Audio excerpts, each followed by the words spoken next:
เป็นพี่น้องผู้บอกว่าการเมาแล้วครับอาจจะเป็นกรณีหนึ่งที่แบบว่าเฮ็ดให้เจ้าหน้าที่ไอซ์อาจจะส่งตัวเฮากลับบ้านก็ได้เพราะว่า Hello สวัสดี Good morning everybody ทุกคนนะแล้วก็สวัสดีตอนเช้าแม่บ้าน โดนแล้ว สบายดีตอนเช้าไอ้บุญ โดนแล้วเขาไปมานั่งเนาะ แม่นสบายดี FC ทั้งใกล้และไกลเนาะทั้งภายในและต่างประเทศเด้อโดนแล้วเนาะเฮาบ่ได้มาสภากาแฟเนาะพี่น้องเนาะเพราะว่าหยังเพราะว่าเฮาไปม่วนปีใหม่มา แม่นม่วนหลายพี่น้องปีใหม่นี่ ปีใหม่3มื้อเนาะทั้งม่วนทั้งมวล ก็ ทั้ง ขอบใจนำ FC ที่มาเพิ่นมาทักทายเฮา เมน ต่างลาวต่างเมื ดี อง ใจ ดี ดี ใจ ใจที่ FC จื้อเฮาได้เนาะก็คิดว่าทุกๆคนกลับบ้านด้วยความปลอดภัยเนาะ อืม แต่ว่ามื้อนี้เนาะเฮาสิมาเตือนภัยเกี่ยวกับสายเมาพี่น้อง บางเทื่อเฮาอาจจะแบบว่า เมาอยู่ดีๆ เวลากลับบ้านอาจจะถูกส่งกลับโดยบ่ฮู้ตัวได้ แม่นเฮาก็เคยเว้ามาแล้วเรื่องนั้นสนาเมาขับแล้วขับรถนี่ที่คดีเก่าๆก็ได้ แม่น แต่ตอนนี้เฮาก็ระมัดระวังคือกัน เมนพี่น้องฮู้บ่ว่าการเมาแล้วครับ อาจจะเป็นกรณีหนึ่งที่แบบว่าเฮ็ดให้เจ้าหน้าที่ไอซ์อาจจะส่งตัวเฮากลับบ้านก็ได้ เพราะว่าในสมัยก่อนเนาะเฮาอาจจะคิดว่าคดีนี้เป็นคดีที่แบบว่ามันบ่ใหญ่เป็นคดีแบบธรรมดาโอ้ยซ้ำเมาแล้วครับถูกปรับจ่ายไปแล้วก็แล้วเนาะ แม่นไหมสมัยตะกี้ แม่น บ่ ส มี มั ปั ย ญ ก่ หา อนบ่มีปัญหา แต่ว่าเนาะพี่น้องแต่ว่าสิ่งที่บ่คาดฝันมันก็อาจจะเกิดขึ้นกับเฮาก็เป็นได้เนาะเพราะว่าหยังเพราะว่าเดี๋ยวนี้นี่กฎหมายทุกมื้อนี่นะมันมีการเคร่งครัดแล้วก็ออกใหม่แต่ละมื้อแต่ละวันนี่บ่มีอันคือเก่าจักเทื่อเนาะ แม่น ตื่นขึ้นมาแล้วว่าข่าวมาใหม่ตื่นขึ้นมาแล้วก็ข่าวมาใหม่อยู่ตลอดอัปเดตนำกับบ่ทันว่า อันใดมันเป็นเรื่องแท้อันใดมันเป็นเรื่องข่าวลือเนาะพี่น้องเฮาก็ฟังข่าวแบบว่าฟังแล้วเฮาก็ต้องพิจารณาไปนำเนาะว่าข่าวนั้นเป็นแนวใดเฮาก็ติดตามไปนำกันเรื่อยๆแต่ว่าการเมาแล้วครับนี่ถือว่า เดี๋ยวนี้ปัจจุบันนี้ถือว่าเป็นโทษที่รุนแรง แม่นแม่น นอกจากที่ว่าเฮาเมาแล้วครับถือเจ้าหน้าที่จับได้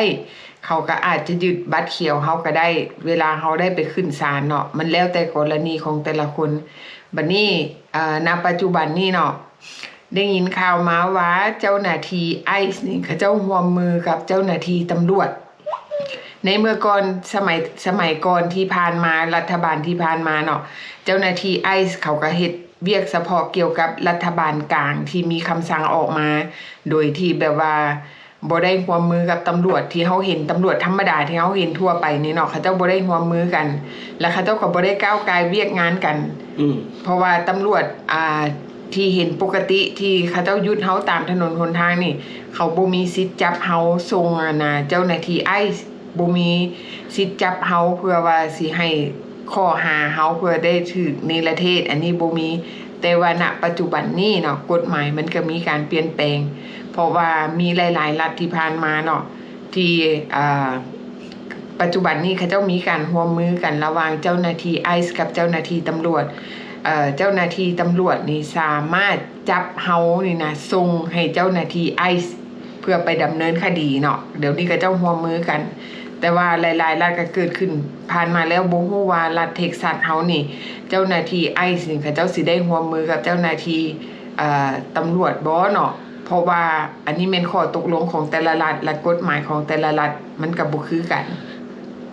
อันนี้แม่บ้านก็สิไปซอกค้นคว้ามาเบิ่งว่ามันแม่นว่ามันมาฮอดรัฐเท็กซัสหรือหยังหักแต่ว่าคันกฎหมายออกมาหลายๆรัฐมีรัฐเท็กซัสก็อาจจะมีก็ได้เนาะอันนี้แม่นเฮาก็ต้องได้ระมัดระวังบางทีเฮาก็แบบไอ้อุ่นกำลังยกแก้วเบียร์โยโยโยเนาะเขาโทรตำรวจมาโอ้ยเฮือนนี่เสียงดังบัดนี้เจ้าหน้าที่ตำรวจมาบัดนี้มาขวดว่าผู้ใดมีบัตรมีเบอร์แดจังซี่บังเอิญถือคนอยู่ในหันมีคนถึกในประเทศกลับลาวจังซี่เขาอาจจะจับตัวไปหรือว่าเขาอาจจะถึกเฮไปนำแต่บัดนี้เมาแล้วครับเนาะพี่น้องเนาะเมาแล้วครับก็อาจจะเป็นกรณีที่แบบว่าเฮ็ดให้เจ้าหน้าที่นี่ไอซ์นี่กวด ข้อมูลเก่าๆของเฮานะดึงข้อมูลเก่าของเฮาขึ้นมาเนาะพี่น้องคดีเก่าเนาะคดีเก่านอกจากว่าเฮาสิคิดว่าโอ้คดีมันผ่านมาแล้วเฮาได้ไปใส่นาสิว่าแนวใดใส่โทษถูกใส่โทษถูกดำเนินคดีไปแล้วมันจบไปแล้วมันจบณมือนั่นแต่ว่าณมือนี่มันอาจจะบ่จบเนาะเฮาสิพาพี่น้องไปเบิ่งว่ามันแม่นความจริงหรือบ่แม่นความจริงเดี๋ยวคนสิหาว่าโอ้ย2คนนี้เว้าลอยๆบ่มีความจริงก็เอามาเว้าเพราะว่าผู้นี้เราสิมาลีเนาะเราเป็นนายแปลภาษาให้พี่น้องลาวเฮาเราก็หาก็ออกจากจากศาลimmigration เราก็เลยฮีบฮ้อนใจฮ้อนใจนั้นแบบอยากมาแจ้งข่าวให้พี่น้องสาวลาวเฮาฮู้ว่าเมาแล้วขับนี่นะว่ามีโทษแท้พี่น้องเมนเนาะพี่น้องเพราะว่าก็เฮาก็ขอบใจนำเอื้อยมาลีเนาะที่เราออกมาแจ้งข่าวให้พ่อแม่ประชาชนลาวเฮาที่อยู่สหรัฐอเมริกานี่นะให้หลายๆคนนี่ได้มีการตื่นตัวระวังตัวเนาะเพื่อบ่ให้มันเกิดขึ้นถ้าหากว่ามันเกิดขึ้นแล้วมันก็แก้ไขยากเนาะและอีกอย่างนึงมันเป็นเหตุการณ์ที่เกิดขึ้นแท้เนาะและเราเองเป็นคนไปแปลภาษาเพราะว่าเพิ่นเป็นสิว่าจังได๋เป็นคนแปลภาษาโดยเฉพาะแม่นสำหรับศาลเนาะเฮาไปฟังเนาะบ่เว้าหลายใหญ่ห่างเฮาไปฟังว่าเอื้อยมาลีเพิ่นออกมาอธิบายแบบใดไปฟังกันเลยสบายดีชาวลาวเฮาก่อนที่สิขับรถกลับบ้านเนาะก็อยากเฮ็ดวิดีโอตัวนี้เพื่อเป็นการแบ่งปันข่าวให้พ่อแม่พี่น้องชาวลาวเฮาได้รับรู้กันค่อยก็ออกจากศาลมาเดี๋ยวนี้นี่แหละแล้วบัดนี้อันนี้ก็เป็นศาล immigration ศาล immigration อันนี้นี่แม่นเกี่ยวแก่กันกับพ่อลุงคนหนึ่งซึ่งตอนนี้เราก็อายุประมาณ72 ปีละและคดีที่เราเคยกระทำผิดมาหันเป็นคดีกินเหล้าขับรถตั้งแต่แล้วเราก็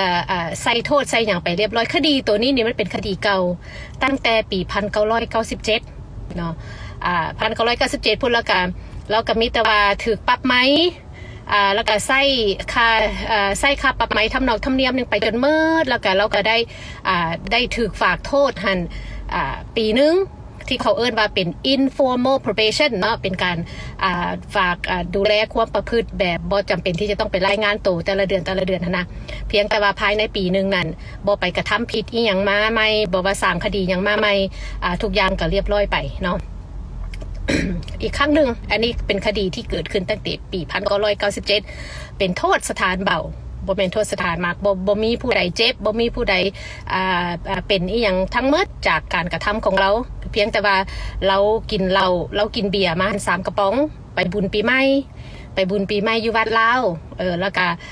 กินเบียร์3 กระป๋อง3 ขวดบ่นี่ล่ะแล้วก็ขับรถเมื่อแล้วก็ถูกตำรวจยึดตำรวจเอาเนาะแล้วก็เลย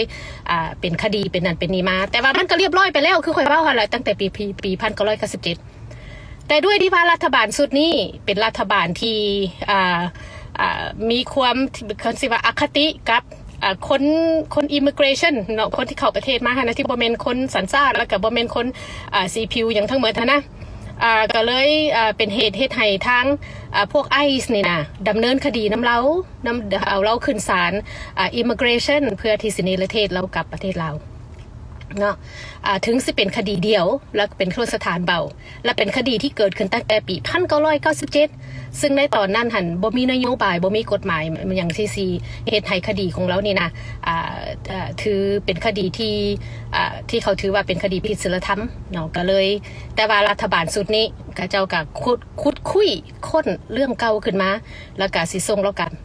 แล้วเราผู้อายุที่71-72 ปีในตอนนี้เราก็ย่างกับใครบ่ได้และมาศาลก็ได้นั่งลอก ก็เข็นมาเพื่อสิขึ้นมาศาลนะก็เป็นอีตนแล้วเนาะเขาสิว่ากับผู้อาวุโสในสังคมของเฮาแล้วบัดนี้นี่รัฐผู้พิพากษานี่ในตอนนี้เพิ่นก็มีเครือข่ายที่แบบว่าถึงสิส่งกลับประเทศลาวบ่ได้แต่เขาเจ้าอาจสิส่งกลับประเทศเอลซัลวาดอร์เนาะเพราะว่าเจ้าจือเนาะประเทศเอลซัลวาดอร์ที่ในตอนนี้รัฐบาลอเมริกานี่ได้จ้างเขาเจ้าให้เงินเขาเจ้า$15 ล้านเพื่อให้เขาเจ้านี่เปิดคุกเพื่อที่สิจองจำคนที่ประเทศอเมริกาส่งออกจากประเทศซึ่งอันนี้นี่ก็หมายความว่า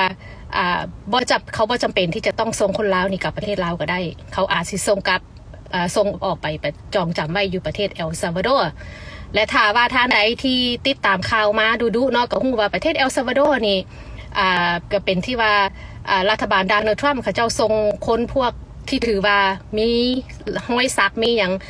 เกี่ยวของกับแก๊งM13 เนาะM13 คือเขาเจ้าว่าน่ะเป็นแก๊งที่เขาเจ้าถือว่าเป็นโจรเป็นนั่นเป็นนี่ผู้พุ่งข่าวแบบนะแต่ว่าบัดนี้นี่ถึงเขาสิส่งเจ้ากลับประเทศลาวบ่ได้เขาก็สามารถส่งเจ้ากลับไปส่งเจ้าไปจองจำไว้น้ำคนแกล้งคนอย่างที่เขาถือว่าเป็นคนบ่ดีก็ยืดประเทศเอลซัลวาดอร์ซึ่งอันนี้นี่ก็เป็นสิ่งที่น่าตกใจแล้วก็เป็นตะย่านอีกอันนึงที่ชาวลาวเฮานี่ควรที่จะฮู้ไว้แล้วก็ให้ระมัดระวังเนาะไปกินเหล้า DUI ซื้อกินเหล้าเมาสมัยตะกี้นี่อาจสิบ่แม่นคดีที่เขาถือว่าผิดศีลธรรมที่เฮ็ดให้คนนี้ถึงเนรเทศกลับได้ถึงสิบ่แม่นโทษสถานหนักและเป็นโทษสถานเบาถึงเจ้าสิมาอยู่อเมริกาได้โดนถึงเจ้าสิอายุหลายแล้วถึงเจ้าสิมีเสียองค์มีโรคประจำตัวอีหยังก็อย่าอันนี้นี่ก็สิเฮ็ดให้เจ้านี่อาจจะต้องถูกส่งออกไปบ่ว่าไปอยู่ประเทศที่บ่แม่นประเทศลาวเนาะอันนี้ก็อยากให้อยากแจ้งบอกข่าวให้รับรู้น้ำกันหั่นล่ะว่ามันมีอย่างเกิดขึ้นในประเทศในสังคมลาวเฮาเพื่อให้ทุกคนระมัดระวังเด้อเป็นแนวใดพี่น้องหลังจากทุกคนได้ฟังเนาะตกสะเง้อบ่ตกแท้อันนี้มันเคสเก่าแก่แท้พี่น้องแม่เนาะกรณีนี้เป็นกรณีที่เกิดขึ้นตั้งแต่โดนนาน28ปีย้อนหลังแหละ1997เดี๋ยวนี้2025 28ปีย้อนหลังแล้วพี่น้องอันนี้มันเป็นเหตุการณ์ที่แบบว่าไผสิไปนึกไปฝันว่าเหตุการณ์ที่มันเกิดขึ้นผ่านมาแล้วตั้ง28ปีจนจากที่เอิ้นอ้ายเดี๋ยวนี้เป็นพ่อตู้แหละแม่นเราก็โอ้ยก็อีตนเราเนาะแม่นอีตนเพราะว่าให้เฮาคำนึงว่าทุกมื้อนี้กฎหมายทุกมื้อนี้ของรัฐบาลสุดนี้มันบ่มีการปานีปานอมผิดก็คือผิดเนาะบางคนอาจสิคิดว่าโอ๊ยบ่ย่านดอกมันบ่ถูกดอกบัดเวลามันถึงแล้วสิฮู้โต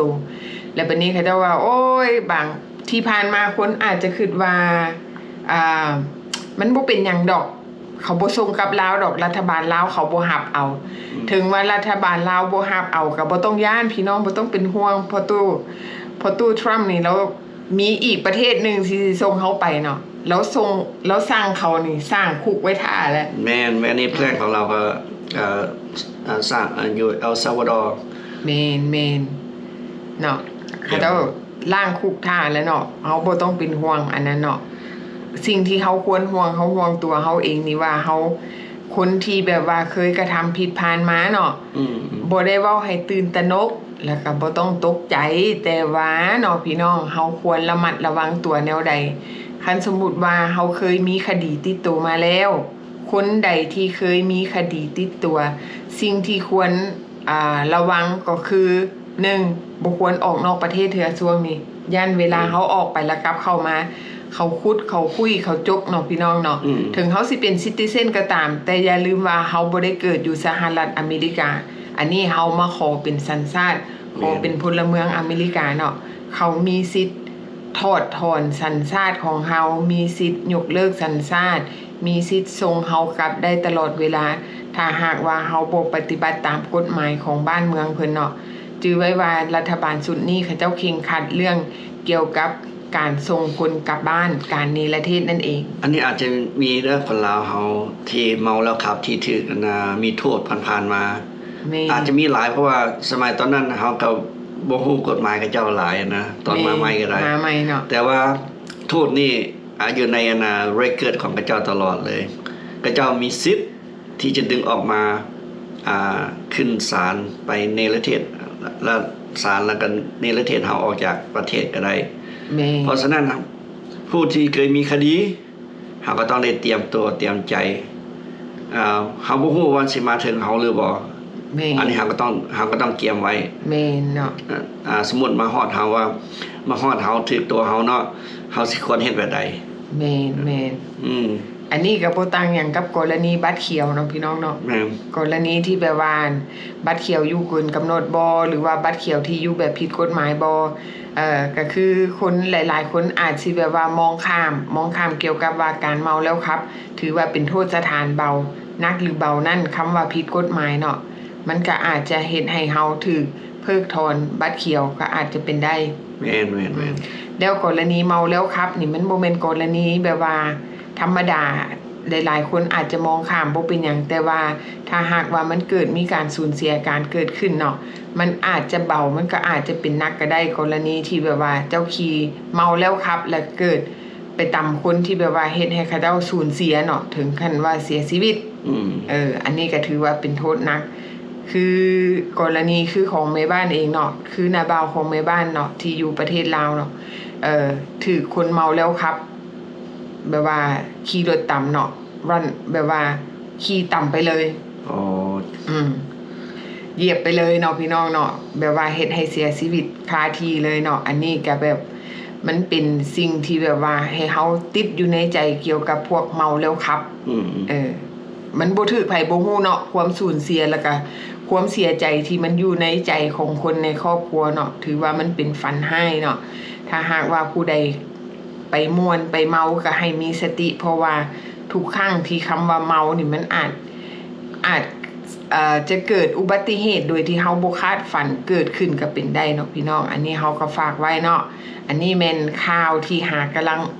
เกิดขึ้นมาใหม่ๆเนาะอันนี้เฮาก็มาแจ้งให้ทุกคนได้รับรู้รับทราบบางคนอาจจะถามว่าอ้าวคนที่พ่อตู้นที่เมาแล้วครับเราเป็นซิติเซนหรือว่าเรามีบัตรเขียวสิเป็นซิติเซนหรือสิเป็นบัตรเขียวเนาะถ้าหากว่าเฮาผิดกฎหมายเฮ็ดผิดกฎหมายอยู่บ้านนี่นะเขาก็สามารถถอดออกเบิดนะของเฮานี่นะเพราะว่าหยังเฮาบ่ได้เกิดอยู่นี่เนาะพี่น้องเฮาบ่ได้แม่นคนอเมริกา 100% หนังเฮานี่นะสีเหลืองพี่น้องผิวเหลืองผมดำนี่สีเหลืองผมดำสิ่งที่เขาบ่มักถ้าหากว่าเฮาเฮ็ดผิดปึ๊บอีหยังก็อย่าเขาบ่มักให้คนต่างชาติอยู่ประเทศเขาเนาะพี่น้องสิ่งสำคัญก็คืออยู่แบบถูกกฎหมายแล้วเฮาก็สิสบายใจปลอดภัยที่สุดแม่นคันเฮาเฮ็ดถูกแล้วเฮาก็สบายใจบางคนว่าโอ้คนนั้นเฮ็ดคดีหยังมาแล้วมีคดีหยังเพื่อสิบ่ได้เฮ็ดตามคำว่าเฮ็ดผิดกฎระเบียบกฎหมายเจ้าสิอยากเฮ็ดตามไปเฮ็ดหยังฮู้ว่ามันผิดแล้วเจ้าก็บ่ต้องเฮ็ดเนาะเนาะพี่น้องอันนี้เฮาก็ฝากไว้เนาะพอกันใหม่คลิปหน้าเด้อสภากาแฟเฮาก็คือสิมีเท่านี้แหละเนาะพี่น้องเนาะกาแฟเย็นแล้วเฮาก็ต้องไปการเนาะแม่นเอาสิได้พอกันใหม่คลิปหน้าเด้อบาย